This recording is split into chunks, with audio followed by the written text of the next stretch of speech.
Welcome to K learning campus. আমি Sabir sir তোমাদের দশম শ্রেণীর ভূগোল ভারতের স্বাভাবিক উদ্ভিদ পড়াবো আজকে। স্বাভাবিক উদ্ভিদের আজকের পাঠ স্বাভাবিক উদ্ভিদের শ্রেণীবিভাগ। স্বাভাবিক উদ্ভিদ কাকে বলে? স্বাভাবিক উদ্ভিদ কাকে বলে? যে সমস্ত উদ্ভিদ প্রকৃতির কোলে আপনা আপনি বেড়ে ওঠে কোনো রকম মানুষের সাহচর্য ছাড়াই, তখন তাকে বলা হচ্ছে কি স্বাভাবিক উদ্ভিদ বলা হয়। আমাদের ভারতবর্ষে প্রধানত 5 প্রকার এই স্বাভাবিক উদ্ভিদ লক্ষ্য করা যায়।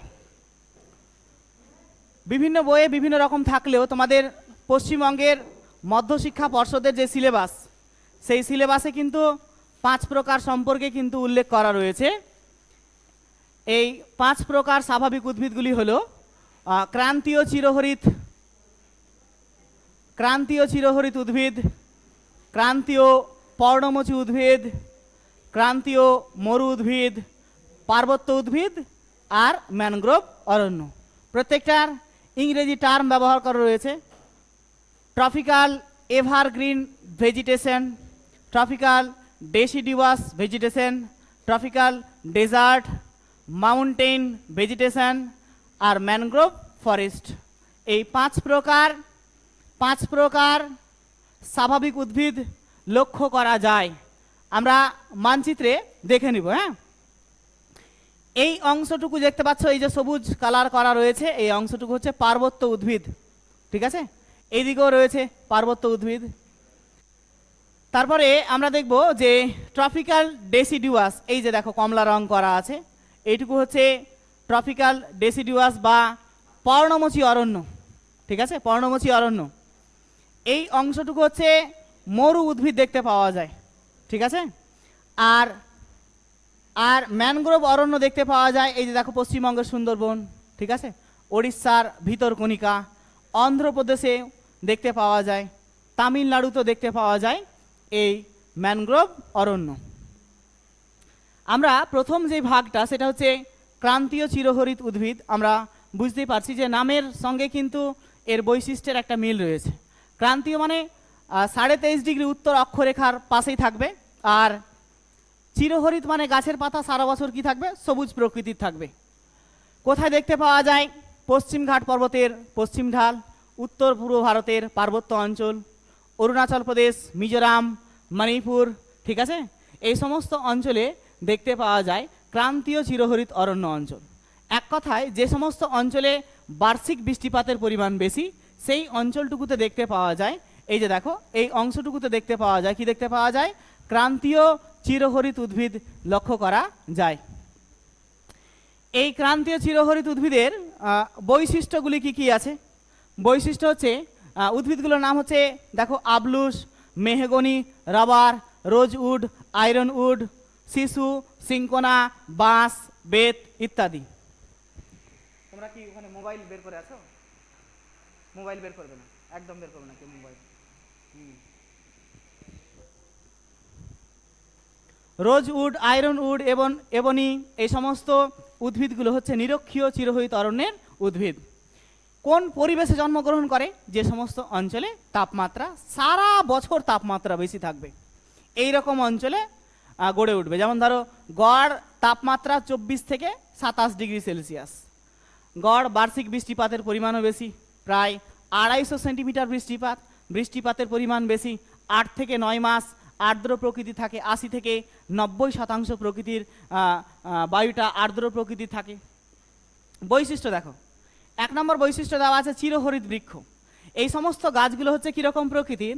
সারা বছর এই সমস্ত গাছের পাতাগুলো কীরকম থাকে? সবুজ প্রকৃতির থাকে। অতএব গাছগুলো হচ্ছে কীরকম প্রকৃতির? সবুজ প্রকৃতি। তার কারণ কি? তার কারণ হচ্ছে সারা বছর জলের যোগান রয়েছে, বৃষ্টিপাতের প্রাচুর্যতা রয়েছে, তাপমাত্রা অধিক, যার জন্য এই অঞ্চলের উদ্ভিদগুলো হচ্ছে সবুজ প্রকৃতির। তাছাড়াও এই গাছগুলো কি হয়, খুব সুদীর্ঘ প্রকৃতির হয়। হ্যাঁ, 2 নম্বর পয়েন্ট দেওয়া আছে দ্রুত বর্ধিষ্ণু। গাছগুলো খুব দ্রুত বাড়ে, খুব দ্রুত বেড়ে ওঠে, মানে কম সময়ের মধ্যে কিন্তু খুব দ্রুত বেড়ে ওঠে। তার কারণ এই অঞ্চলটার মাটিটা উর্বর প্রকৃতির, তার সঙ্গে সঙ্গে এই অঞ্চলটাতে প্রয়োজনীয় জলের কোনো রকম অভাব হয় না, তাই এই অঞ্চলটার উদ্ভিদগুলো কি হয়, খুব দ্রুত বেড়ে ওঠে। সুউচ্চ বৃক্ষ, এই বৃক্ষগুলো কি হয়, খুব লম্বাটে প্রকৃতির হয়, 40 থেকে 50 মিটার পর্যন্ত উঁচু হয়। কতটা হয়? 40 থেকে 50 মিটার পর্যন্ত উঁচু হয়। কিছু কিছু উদ্ভিদ আবার মধ্যম প্রকৃতির হয়, কিছু উদ্ভিদ আবার আগাছা বা ঝোপঝাড় জাতীয়, দেখো এই যে দেখো ঝোপঝাড় জাতীয় কিছু উদ্ভিদও কিন্তু এই অঞ্চলটাতে কিন্তু লক্ষ্য করা যায়। তো এই অঞ্চলটাকে বলা হয় চিরগোধূলির অঞ্চল বলা হয়। কেন বলা হয়? তার কারণ হচ্ছে এই অঞ্চলটার মধ্য দিয়ে সূর্যের আলো প্রবেশ করে একেবারে এই কি বলছে ভূপৃষ্ঠটাকে টাচ করতে পারে না বা স্পর্শ করতে পারে না, যার জন্য এই অরণ্যের একেবারে ভেতরের দিকে মনে হবে যে সারা জীবন যেন গোধূলি প্রকৃতির রয়েছে। গোধূলি কোন সময়টাকে বলা হয়? বিকেল, সূর্য অস্ত যাওয়ার আগের সময়টাকে বলা হচ্ছে কি গোধূলি বলা হয়। তো ঠিক সেই রকমই এই বনভূমির মধ্যভাগ বা ভেতরের দিকে কি থাকে, একেবারে সারা বছর চিরগোধূলি প্রকৃতি থাকে, যার জন্য এটাকে বলা হচ্ছে চিরগোধূলি অঞ্চল বলা হয়। এর ওপরের দিকে একটা লেয়ার সৃষ্টি করেছে, যেই লেয়ারটাকে বলা হয় ক্যানোপি বলা হয়। ক্যানোপি কি? নিরক্ষীয় চিরহরিত অরণ্যের উদ্ভিদগুলো কি হয়, খুব ঘন প্রকৃতির অবস্থান হয়। একটা গাছ অন্য একটা গাছের কি হয়, খুব কাছাকাছি অবস্থান করা হয়। মনে করা হয় 1 হেক্টর জমির মধ্যে প্রায় 40 থেকে 50 প্রজাতির উদ্ভিদ লক্ষ্য করা যায়। 40 থেকে 50 প্রজাতির উদ্ভিদ লক্ষ্য করা যায় 1 হেক্টর জমির মধ্যে। এই অঞ্চলটাতে যেহেতু গাছগুলো খুব ঘন সন্নিবিষ্টভাবে অবস্থান করছে, তাই গাছের ডালপালাগুলো, একটা গাছের ডাল অন্য একটা ডালের কি থাকে, একেবারে সংস্পর্শে থাকে।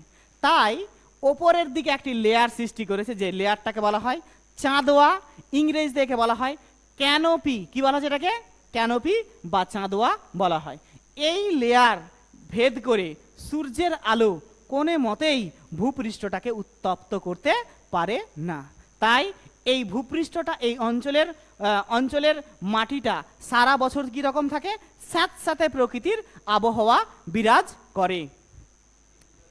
হ্যাঁ, এই অঞ্চলটা দেখো চিরহরিত বৃক্ষ, দ্রুত বর্ধিষ্ণু, সুউচ্চ বৃক্ষ, নানা প্রজাতির সমাবেশ। বললাম যে 1 হেক্টর জমির মধ্যে প্রায় 40 থেকে 50 প্রজাতির গাছ লক্ষ্য করা যায়। চাঁদোয়া বা ক্যানোপি দেখা যায় অনেকগুলো গাছের পাশাপাশি সুসংবদ্ধ বা ঘন সন্নিবিষ্টভাবে অবস্থান করার কারণে সূর্যের আলো ওই লেয়ারটাকে ভেদ করে ভূপৃষ্ঠটাকে স্পর্শ করতে পারে না। এটাকে বলা হচ্ছে চাঁদোয়া। কি বলা হচ্ছে? চাঁদোয়া, ইংরেজিতে বলা হয় ক্যানোপি। এই ক্রান্তীয় চিরহরিত উদ্ভিদ কি কি কাজে ব্যবহার করা হয়? আমরা কিন্তু ব্যবহার করি, কি ক্ষেত্রে ব্যবহার করি? কাষ্ঠ সম্পদ। কাষ্ঠের সম্পদ আমরা ব্যবহার করি বিভিন্ন প্রকার আসবাবপত্র তৈরি করার জন্য ব্যবহার করি, ঠিক আছে। জ্বালানি পোড়ার কাজে ব্যবহার করি আমরা, যে সমস্ত কাঠগুলো হয়তো আসবাবপত্র তৈরি হবে না, সেগুলো দিয়ে কি করা হয়, জ্বালানির ক্ষেত্রে ব্যবহার করা হয়। প্রাকৃতিক রাবার তৈরি করা হয়। রাবার যে তৈরি করা হয়, এই গাছটার নাম কি, বিজ্ঞানসম্মত নাম কি? হিভিয়া ব্রাসিলিস।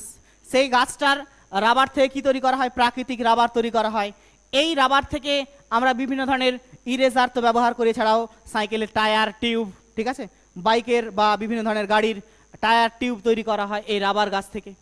আসবাবপত্র, ঠিক আছে, শোকেস, আলমারি, ফার্নিচার বিভিন্ন প্রকার তৈরি করা হয়। আর ওষুধ তৈরি করার জন্য কিন্তু কি করা হয়, ব্যবহার করা হয় এই ক্রান্তীয় চিরহরিত উদ্ভিদগুলোকে ওষুধ তৈরি করার ক্ষেত্রে ব্যবহার করা হয়। কাষ্ঠ সম্পদ মানে ধরো ওই কাঠটা বিভিন্ন রকম কাজে ব্যবহার করা হয়, ওর গুরুত্বটা বেশি। এই অঞ্চলের এই চিরহরিত উদ্ভিদের কাঠটা কি হয়, খুব শক্ত প্রকৃতির হয়, যার জন্য এই কাঠটাকে কি করা হয়, বিভিন্ন ক্ষেত্রে ব্যবহার করা হয়। তারপরে আমরা পড়বো 2 নম্বর, কি পড়বো বলতো? আমরা পড়বো পর্ণমোচী উদ্ভিদ। পর্ণমোচী উদ্ভিদ কাকে বলে? যে সমস্ত উদ্ভিদের গাছের পাতা সারা বছর সবুজ থাকলেও বছরে একটা নির্দিষ্ট ঋতুতে কি হবে, ঝরে পড়ে যাবে, সেই সমস্ত গাছগুলোকে বলা হয় পর্ণমোচী অরণ্য বলা হয়। আমাদের ভারতবর্ষে এই ক্রান্তীয় পর্ণমোচী অরণ্য 2 ভাগে বিভক্ত। একটা হচ্ছে ক্রান্তীয় পর্ণমোচী অরণ্য বা আর্দ্র পর্ণমোচী অরণ্য, ঠিক আছে। একটা হচ্ছে শুষ্ক পর্ণমোচী, একটা হচ্ছে আর্দ্র পর্ণমোচী। শুষ্ক পর্ণমোচী আর আর্দ্র পর্ণমোচীর মধ্যে পার্থক্য হচ্ছে এই যে বৃষ্টিপাতের পার্থক্য। যেখানে বৃষ্টিপাতের পরিমাণ বেশি সেখানে দেখা যায় আর্দ্র পর্ণমোচী, আর যেখানে বৃষ্টিপাতের পরিমাণ কম সেখানে দেখতে পাওয়া যায় শুষ্ক পর্ণমোচী। কোথায় কোথায় দেখা যায় দেখে নাও। উত্তরপ্রদেশের দক্ষিণ পূর্বাংশ, বিহার, মধ্যপ্রদেশ, তেলেঙ্গানা, ছত্তিশগড়, অন্ধ্রপ্রদেশ, এটা অন্ধ্রপ্রদেশ হবে, তামিলনাড়ু, মহারাষ্ট্র, কর্ণাটক, এই সমস্ত জায়গায় এই শুষ্ক পর্ণমোচী অরণ্য দেখা যায়। ভারতবর্ষের সব থেকে বেশি যেই অরণ্যটা দেখা যায় সেই অরণ্যটা হচ্ছে ক্রান্তীয় পর্ণমোচী। আর ক্রান্তীয় পর্ণমোচীর মধ্যে যেই ভাগটার পরিমাণ সব থেকে বেশি সেটা হচ্ছে শুষ্ক পর্ণমোচী। কি বললাম? শুষ্ক পর্ণমোচী। কোথায় দেখা যায় একটুখানি আমরা ভারতের মানচিত্রে গিয়ে দেখে নিই। হ্যাঁ, দেখো এই যে উত্তরপ্রদেশ, বিহার, এই অংশগুলোতে, মধ্যপ্রদেশ, এই অংশটুকুতে কিন্তু দেখতে পাওয়া যায়, কি দেখতে পাওয়া যায়? শুষ্ক পর্ণমোচী দেখতে পাওয়া যায় এই অংশটুকুতে। তার কারণ এই অঞ্চলটাতে বার্ষিক বৃষ্টিপাতের পরিমাণ 100 সেন্টিমিটার থেকে কম, তাই এই অঞ্চলটাতে দেখতে পাওয়া যায় শুষ্ক পর্ণমোচী অরণ্য। কি দেখতে পাওয়া যায়?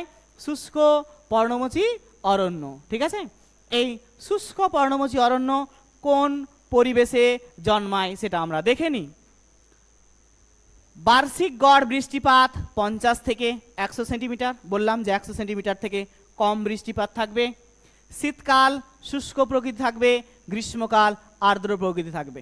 25 থেকে 30 ডিগ্রি সেলসিয়াস উষ্ণতাযুক্ত অঞ্চলে এ দেখতে পাওয়া যায় ক্রান্তীয় পর্ণমোচী অরণ্য।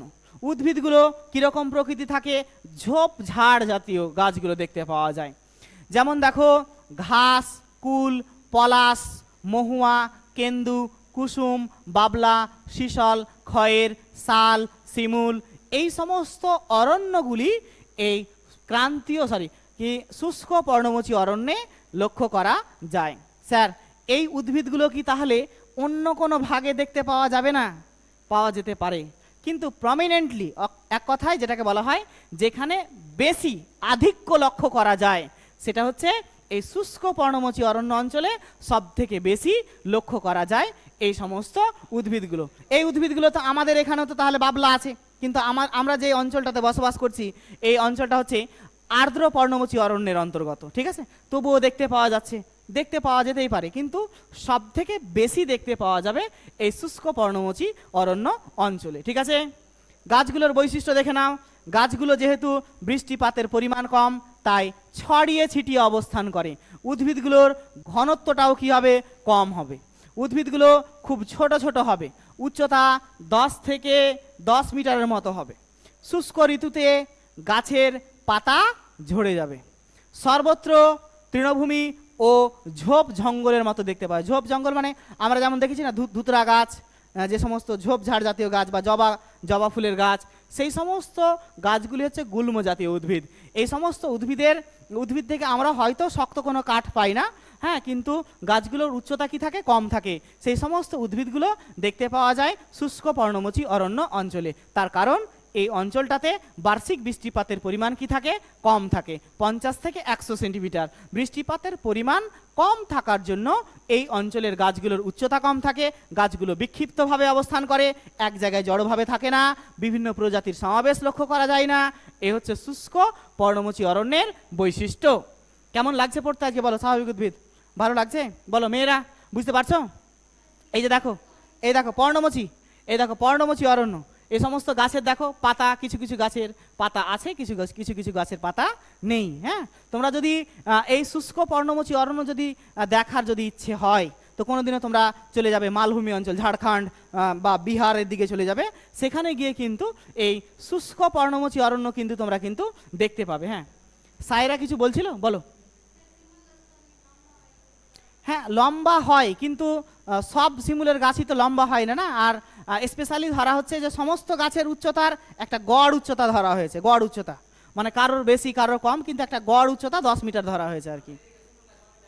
হ্যাঁ, দেখা যায়। হ্যাঁ, ওটা দেখা, ওই কথাটা তো একটুখানি আগে বললাম যে একটা গাছ যে একটা নির্দিষ্ট জলবায়ুর মধ্যে সীমাবদ্ধ থাকবে এমনটা নয়, বিভিন্ন জলবায়ু অঞ্চলে দেখা যেতে পারে। ঠিক আছে, আর্দ্র পর্ণমোচী অরণ্য তার মানে শুষ্ক পর্ণমোচী অরণ্যের তুলনায় যেখানে বৃষ্টিপাতের পরিমাণ বেশি সেখানে দেখতে পাওয়া যাবে আর্দ্র পর্ণমোচী অরণ্য। দেখো তরাই ডুয়ার সমভূমি অঞ্চল, পশ্চিমবঙ্গ, আসাম সমভূমি, ছোটনাগপুর মালভূমি অঞ্চল, অন্ধ্রপ্রদেশ, তামিলনাড়ু, এই সমস্ত অঞ্চলে গড়ে উঠেছে এই কি গড়ে উঠেছে বলতো?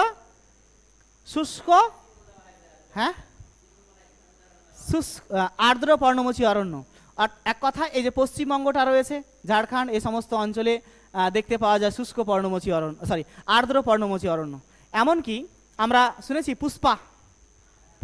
পুষ্পারাজ, হ্যাঁ, ওই পুষ্পারাজের যে সিনেমাটা, সেটা কোন কাঠ চুরি করে বিক্রি করছে বলতো? চন্দন। সেই চন্দনটা কোথায় দেখতে পাওয়া যায়? এই নীলগিরি পার্বত্য অঞ্চলে। এই পুষ্পার যে চন্দন কাঠ, সেই চন্দন কাঠটা কি বলতো? একটা আর্দ্র পর্ণমোচী অরণ্যের উদাহরণ, ঠিক আছে? এই যা দক্ষিণ ভারতে দেখতে পাওয়া যায়, নীলগিরি পার্বত্য অঞ্চলে দেখা যায়, ঠিক আছে? বাপরে, সবার মনের মধ্যে কত হাসি! পুষ্পারাজ নাকি ঝুঁকে গানে নাকি? হ্যাঁ, আর্দ্র পর্ণমোচী অরণ্য, যেখানে বৃষ্টিপাত 100 থেকে 200 সেন্টিমিটার। বললাম যে বৃষ্টিপাত ওর তুলনায় বেশি হবে। গ্রীষ্মকাল আর্দ্র প্রকৃতির হবে, শীতকাল শুষ্ক প্রকৃতির। 27 থেকে 30 ডিগ্রি সেলসিয়াস তাপমাত্রা গ্রীষ্মকালে লক্ষ্য করা যায়। এই অঞ্চলের কি কি উদ্ভিদ দেখে নাও। এক কথায় আমাদের বাড়ি কোথায় বলতো? সবার বাড়ি এই গোলাপগঞ্জ, মালদা জেলা। মালদা জেলাতে যে সমস্ত গাছগুলো দেখতে পাচ্ছ, ওই সমস্ত গাছগুলো কি বলতো? এই আর্দ্র পর্ণমোচী উদ্ভিদ। কি কি দেখে নাও? শাল, সেগুন, শিমুল, মহুয়া, জারুল, কুসুম, আম, জাম, শিরীষ, চন্দন, তুত। দেখো এই চন্দন, ঠিক আছে? লাল চন্দনের ব্যবস্থা করতো, হ্যাঁ।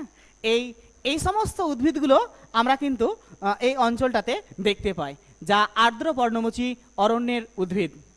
এই উদ্ভিদগুলোর বৈশিষ্ট্যগুলো কি কি আছে?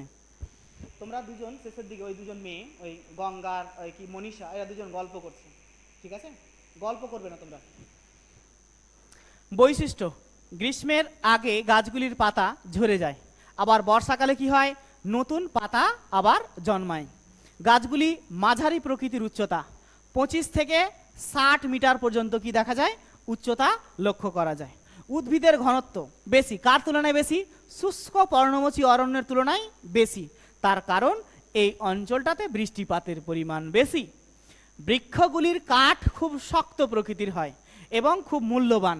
এই অঞ্চলের কাঠগুলোকে কিন্তু মানুষ বিক্রি করতে পারে। মানে এর আগে আমরা যেমনটা পড়েছি যে নিরক্ষীয় চিরহরিত অরণ্যের উদ্ভিদ, ওগুলো যে সমস্ত জায়গাতে রয়েছে, প্রচুর ঘন প্রকৃতি রয়েছে, ওই অঞ্চল থেকে কাঠ কেটে এনে বিক্রি করা খুব কষ্টসাধ্য ব্যাপার। কিন্তু এই আর্দ্র পর্ণমোচী অরণ্যকে কিন্তু সহজেই কিন্তু সেখান থেকে গাছগুলোকে কিন্তু কেটে এনে বিক্রয় করা যায়, যার জন্যে এর ঘনত্ব বেশি প্রকৃতির এবং কাঠগুলো খুব শক্ত প্রকৃতির। অধিকাংশ গাছের ছালটা পুরু প্রকৃতির হয় এবং অমসৃণ প্রকৃতির হয়, মানে খসখসে প্রকৃতির হয়। গাছগুলির অনেকগুলো শাখা প্রশাখা থাকে।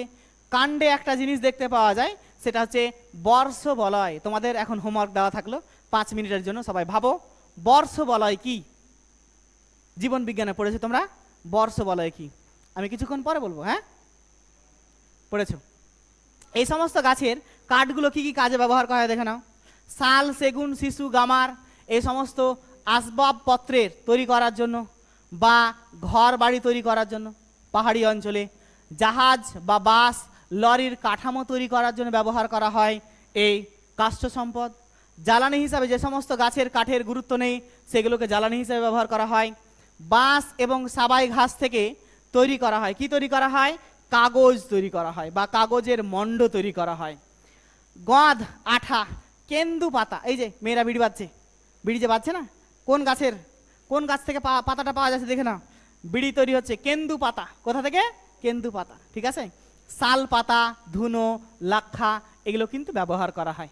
অতএব এই আর্দ্র পর্ণমোচী অরণ্যের কিন্তু গুরুত্ব রয়েছে আমাদের জীবনে, হ্যাঁ, আমাদের জীবনে কিন্তু গুরুত্ব রয়েছে। এই সম্পর্কে আমরা জানলাম। এরপর আমরা চলে যাব ক্রান্তীয় মরু উদ্ভিদ। মরু উদ্ভিদ নাম শুনলে আমাদের মনের মধ্যে ভেসে উঠে কি বলতো? রাজস্থান, তাই তো? ক্যাকটাস জাতীয় উদ্ভিদ। এই সমস্ত গাছগুলোর উচ্চতা খুব একটা বেশি হয় না, কিন্তু গাছগুলোর শিকড়টা কি হয়? খুব কি হয়? সুদীর্ঘ প্রকৃতির হয়। মরু অঞ্চল কাকে বলে বলো তো? মরু অঞ্চল কাকে বলে?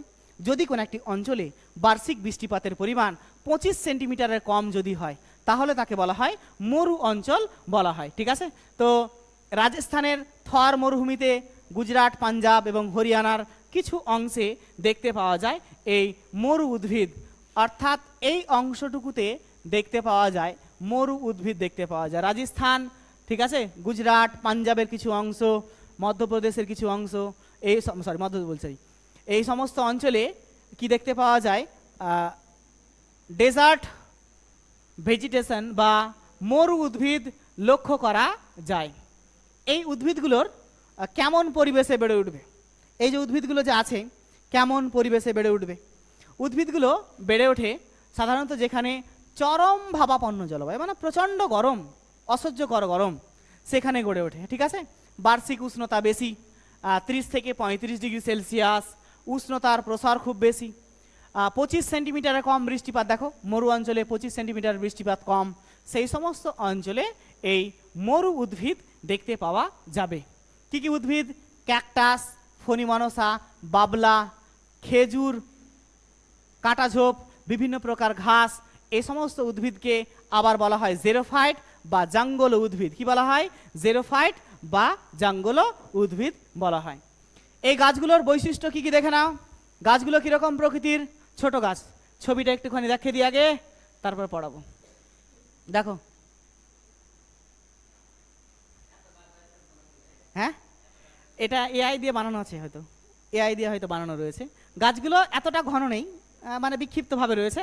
বেশিরভাগ দেখো ফণিমনসা, ক্যাকটাস গাছ জাতীয় গাছগুলো কিন্তু এখানে দেখতে পাওয়া যায়, এবং বেশিরভাগ গাছের পাতাগুলো কাঁটায় রূপান্তরিত হয়ে গেছে। হ্যাঁ, বর্ষবলয় সম্পর্কে বলো। হ্যাঁ, বর্ষবলয় বলো। কি সুপর্ণা সাহা না কি নাম ওর মেয়েটার নাম? বলো, তুমি বলো তো, বর্ষবলয় কাকে বলে? পারবে কেউ? পারবে ছেলেরা? কেউ পারবে না? বর্ষবলয় মানে হচ্ছে কাণ্ডে কোন একটা গাছের, এই ভৈরব, কোন একটা গাছের বয়স কতটা হলো এটা কিন্তু কাণ্ডে দেখতে পাওয়া যায়, সেটাকে বলা হয় বর্ষবলয়।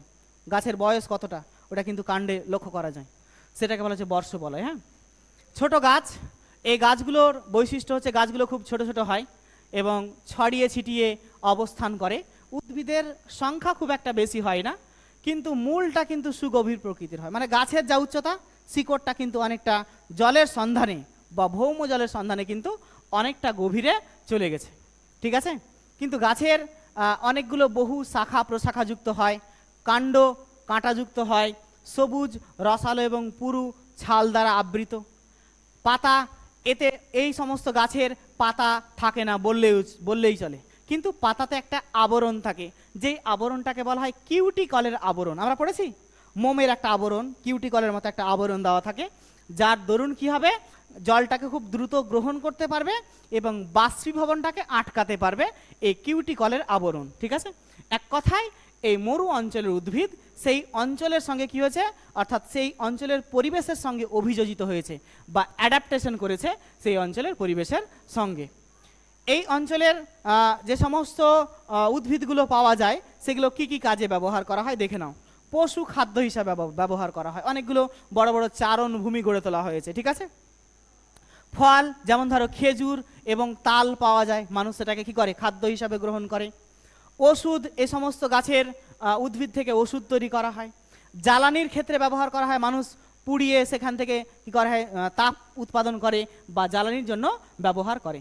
ইম্পর্টেন্ট একটা কোশ্চেন হচ্ছে যে মরু উদ্ভিদটা কিন্তু খুব ইম্পর্টেন্ট একটা কোশ্চেন, পরীক্ষায় দেয় অনেক সময় যে ভারতের মরু উদ্ভিদ সম্পর্কে একটা মানচিত্র, ভারতবর্ষের মানচিত্র দিয়ে দিল মরু উদ্ভিদ, বা মরু উদ্ভিদের বৈশিষ্ট্যগুলো দেয় অনেক সময় পরীক্ষায় কোশ্চেন দেয়। হ্যাঁ, ইম্পর্টেন্ট একটা কোশ্চেন, তোমরা নোট ডাউন করে নাও।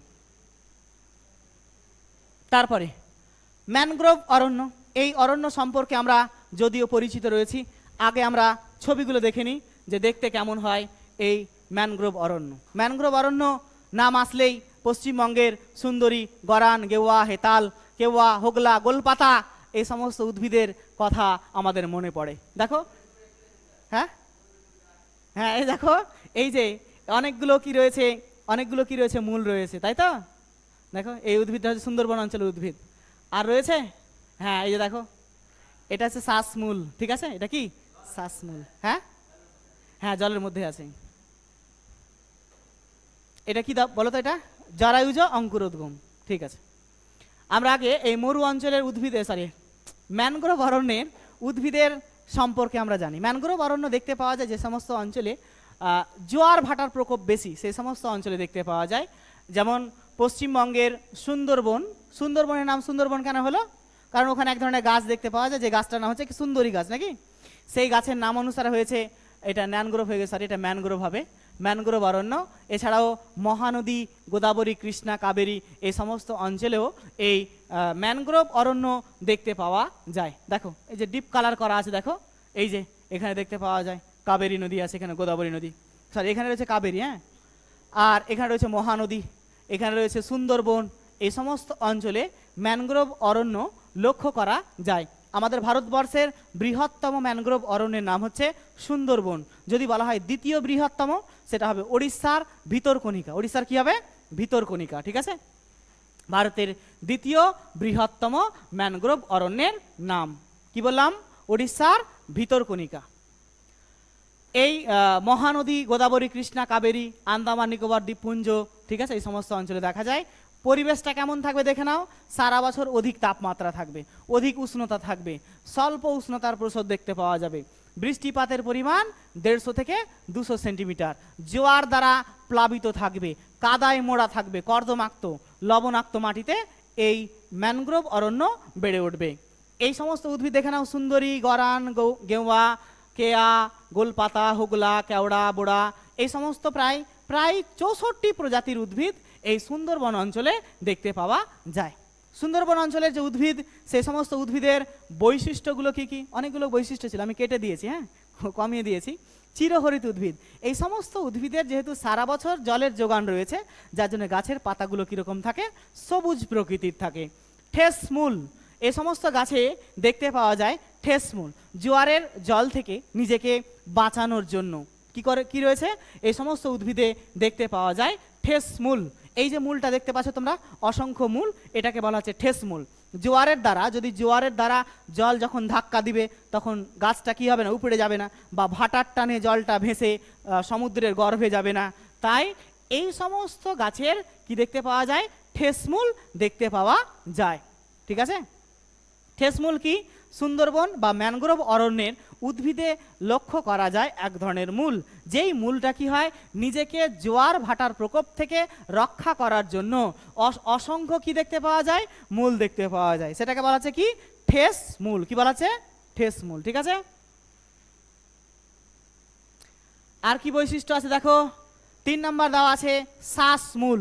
এই সমস্ত উদ্ভিদে দেখতে পাওয়া যায় শ্বাস মূল দেখতে পাওয়া যায়। শ্বাস মূলটা কি? শ্বাসমূল কি? এই অঞ্চলের উদ্ভিদের বৈশিষ্ট্য হলো শ্বাসমূল।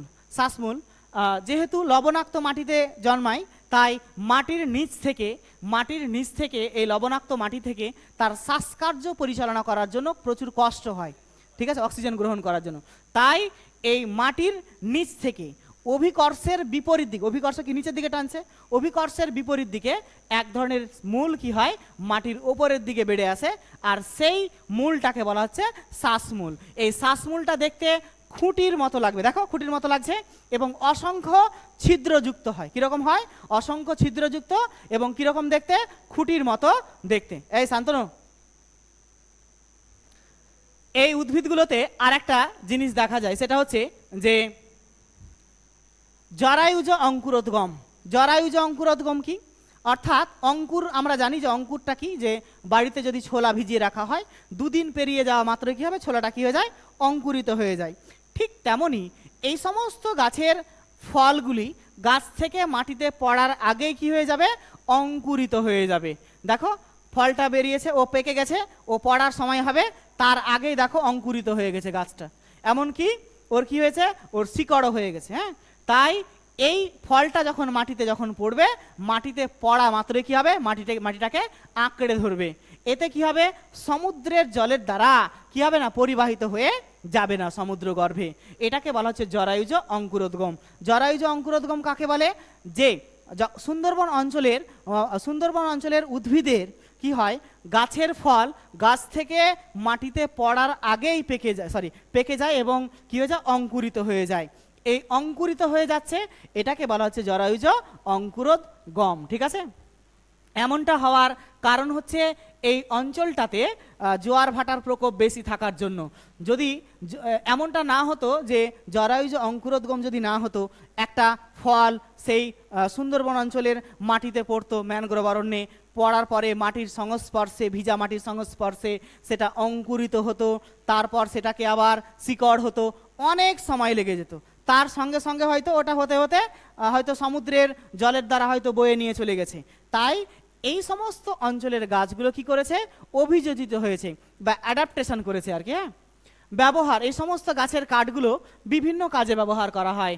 দেখো, জ্বালানির ক্ষেত্রে ব্যবহার করা হয়, রান্নার জন্য বা কাঠ কয়লা তৈরির জন্য ব্যবহার করা হয়।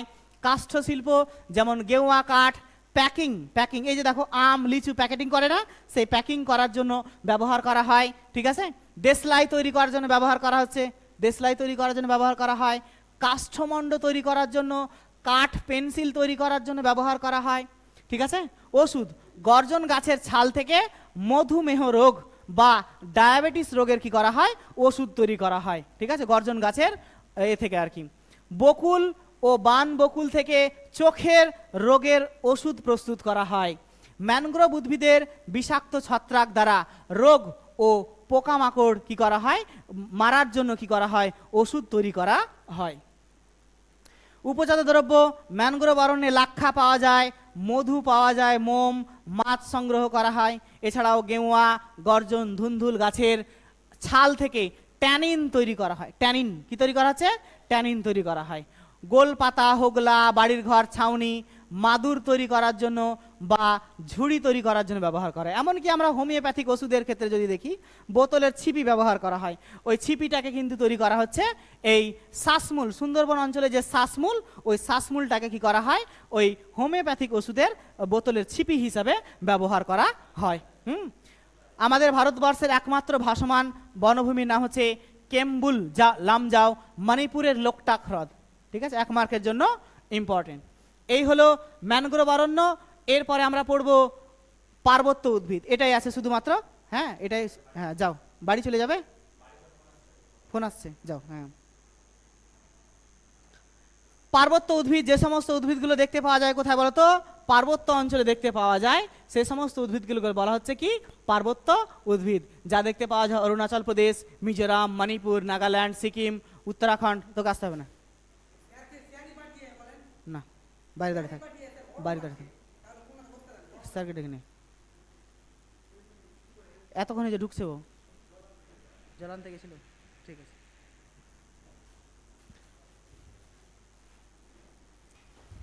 তো এই অঞ্চলের উদ্ভিদগুলো, পার্বত্য অঞ্চলের উদ্ভিদগুলো দেখতে পাওয়া যায় মিজোরাম, মণিপুর, নাগাল্যান্ড, ত্রিপুরা, এই সমস্ত অঞ্চলে, উত্তরাখণ্ড অঞ্চলে, জম্মু কাশ্মীর অঞ্চলে দেখতে পাওয়া যায়। পার্বত্য অঞ্চলে যদিও উদ্ভিদের পরিমাণ খুবই কম, তবুও কিন্তু দেখতে পাওয়া যায়। এই অঞ্চলটাতে বিভিন্ন উচ্চতায় বৃষ্টিপাতের পার্থক্য এবং উচ্চতার পার্থক্যের জন্য বিভিন্ন ধরনের উচ্চতায় বিভিন্ন রকম গাছগুলো দেখতে পাওয়া যায়। এই গাছগুলো প্রচুর দুর্গম প্রকৃতির এবং খাড়া প্রকৃতির ভূমির ঢালে গড়ে উঠেছে এই পার্বত্য উদ্ভিদ। পার্বত্য উদ্ভিদের বিভিন্ন উচ্চতায় কোন কোন উদ্ভিদ দেখা যায়, এগুলো 1 মার্কের জন্য ইম্পর্টেন্ট। এই উচ্চতাটা নিয়ে কিন্তু তোমাদের মধ্যে সংশয় থাকতে পারে, বিভিন্ন রকম বইয়ে বিভিন্ন রকম কিন্তু আপডেট দিচ্ছে। হ্যাঁ, এটা নিয়ে কিন্তু হতেই পারে। দেখো, চিরহরিত উদ্ভিদ যেই রয়েছে, চিরহরিত অরণ্য, এই অরণ্যটা দেখতে পাওয়া যায় পূর্ব হিমালয়, দেখতে পাওয়া যায় 1000 থেকে 2000 মিটার উচ্চতা দেখা যায়, এবং পশ্চিম হিমালয়ে দেখা যায় 500 মিটারের কম উচ্চতা দেখতে পাওয়া যায়। উদ্ভিদগুলোর নাম কি কি আছে, শাল, শিশু, গর্জন। পাইন অরণ্য, এখানে পূর্ব হিমালয়ে দেখতে না পাওয়া গেলেও পশ্চিম হিমালয়ে দেখতে পাওয়া যায় পাইন, সরলবর্গীয় একটা মোচাকৃতি গাছ, মোচার মতো গাছ দেখতে পাওয়া যায় এই অঞ্চলটাতে। হ্যাঁ, মিশ্র অরণ্য। হ্যাঁ, পাইন গাছ দেখেছি, পাইন গাছের বন আমি কিন্তু দেখেছি। হ্যাঁ হ্যাঁ, মিশ্র অরণ্য 2000 থেকে 3000 মিটার মধ্যে উচ্চতা দেখা যায় পূর্ব হিমালয়। স্যার, পূর্ব হিমালয় আর পশ্চিম হিমালয়টা একটুখানি বুঝান, ওটা আগে বুঝান, তারপরে তো অন্য কিছু বুঝাবেন আমাদেরকে, নাকি বলো? হ্যাঁ, আমরা জানি যে হিমালয় পর্বতমালাকে দৈর্ঘ্য বরাবর 3টে ভাগে ভাগ করা হয়েছে। এটা হচ্ছে পশ্চিম হিমালয়, মধ্য হিমালয়, আর এই অংশটুকু হচ্ছে কি পূর্ব হিমালয়। পার্বত্য উদ্ভিদ পশ্চিম হিমালয়ের যে উচ্চতায় দেখা যায়, পূর্ব হিমালয়ে সেই উচ্চতায় নাও দেখা যেতে পারে। তার কারণ পশ্চিম হিমালয়ের উচ্চতা বেশি এই অঞ্চলের উচ্চতা ভূপ্রাকৃতিক উচ্চতা বেশি, যার জন্য এখানে দেখতে পাওয়া যায় একরকম বৈশিষ্ট্য আর ওখানে দেখতে পাওয়া যায় একরকম বৈশিষ্ট্য। তাই এই পার্বত্য অঞ্চলে বিভিন্ন রকম উদ্ভিদের বিভিন্ন রকম দেখা যায়। যেমন সরলবর্গীয় অরণ্য পূর্ব হিমালয়ে দেখা যায় 3000 থেকে 4000 মিটার উচ্চতায়, আর পশ্চিম হিমালয় দেখতে পাওয়া যায় 2000 থেকে 3500 মিটার উচ্চতায়। গাছগুলোর নাম দেখে নাও, fir, cedar, spruce, laurel, willow এই সমস্ত গাছগুলো। মিশ্র অরণ্য হচ্ছে দেবদারু, ওক, বার্চ, ম্যাপল। আলপীয় উদ্ভিদ, এটা কিন্তু একবার মনে হয় মাধ্যমিক পরীক্ষায় কোশ্চেন এসছে যে একটি আলপীয় অরণ্যের উদ্ভিদের নাম লেখো, ঠিক আছে? তাহলে সেটা 4000 থেকে 5000 মিটার অঞ্চলে দেখা যায়। 3500 থেকে কি বলছে ওই 5000 মিটার উচ্চতার মধ্যে দেখা যায়। উদ্ভিদগুলোর নাম দেখে নাও, জুনিপার, লার্চ, রডোডেনড্রন, ম্যাগনোলিয়া, ঠিক আছে? রডোডেনড্রন এটা বেশি মনে রাখবে। রডোডেনড্রন একটি কি আলপীয় অরণ্যের উদ্ভিদের উদাহরণ। চিরতুষাবৃত অঞ্চল, যে সমস্ত অঞ্চলে 5000 মিটারের বেশি উচ্চতা, সেখানে কিন্তু আর কোনো প্রকার উদ্ভিদ লক্ষ্য করা যায় না, ঠিক আছে? এই হচ্ছে পার্বত্য অঞ্চলের উদ্ভিদ। পার্বত্য অঞ্চলের উদ্ভিদগুলোর বৈশিষ্ট্য হচ্ছে এই সমস্ত অঞ্চলের উদ্ভিদগুলো কি হয়, শঙ্কু আকৃতির বেশি হয়, দুর্গম প্রকৃতির থাকে। সেই অঞ্চলের গাছগুলো ঘন প্রকৃতি থাকলেও সেই গাছগুলোকে মানুষ তার দৈনন্দিন কাজকর্মে কেটে নিয়ে এসে ব্যবহার করতে পারে না, ঠিক আছে?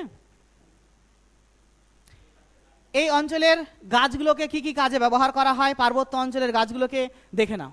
পশুপালন, আলপীয় তৃণ কি করা হয়, পশু খাদ্য হিসাবে ব্যবহার করে যাযাবর উপজাতিরা। কাগজের বোর্ড তৈরি করার জন্য ব্যবহার করা হয় সরলবর্গীয় কাঠের কাঠ। এই যে এর আগে ধরো পিচ বোর্ড তোমরা ব্যবহার করেছো, সেটা তৈরি করা হয় এই সরলবর্গীয় কাঠ থেকে তৈরি করা হয়, বা কাগজের মণ্ড তৈরি করা হয়, ঠিক আছে? আমরা বিভিন্ন প্রকার কার্টুন দেখছি, কার্টুন ধরো বিস্কিটের কার্টুন, যে বিস্কিটের যেই প্যাকেটিং করা হয় সেটা এই সরলবর্গীয় কাঠ থেকে কিন্তু তৈরি করা হয়। রেয়ন তৈরি করা হয় যেমন পাইন, ফার, স্প্রুস, ঠিক আছে? স্প্রুস গাছের থেকে সেলুলোজ থেকে কি করা হয়, কৃত্রিম রেয়ন মানে দড়ি, তন্তু তৈরি করা হয়, তন্তু, ঠিক আছে? তৈরি করা হয় এই সমস্ত গাছ থেকে, পাইন, ফার, স্প্রুস গাছের সেলুলোজ থেকে তৈরি করা হয়। ক্রীড়া সরঞ্জাম যেমন ধরো নরম কাঠ থেকে ব্যাট তৈরি করা হয়, বিরাট কোহলির ব্যাট তৈরি করা হচ্ছে, ঠিক আছে? র্যাকেট, উইকেট তৈরি করা হয়, হকি স্টিক তৈরি করা হয়, এই সমস্ত ক্রীড়া ক্ষেত্রে ব্যবহার করা হয়। উপজাত দ্রব্য যেমন পাইন, ফার, অ্যাশ, পপলার গাছের আঠা থেকে রজন, ধুনো, তারপিন তেল, ট্যানিন তৈরি করা হয় এই সমস্ত গাছের কি বলছে এ থেকে রস থেকে, ঠিক আছে, বা আঠা থেকে তৈরি করা হয়।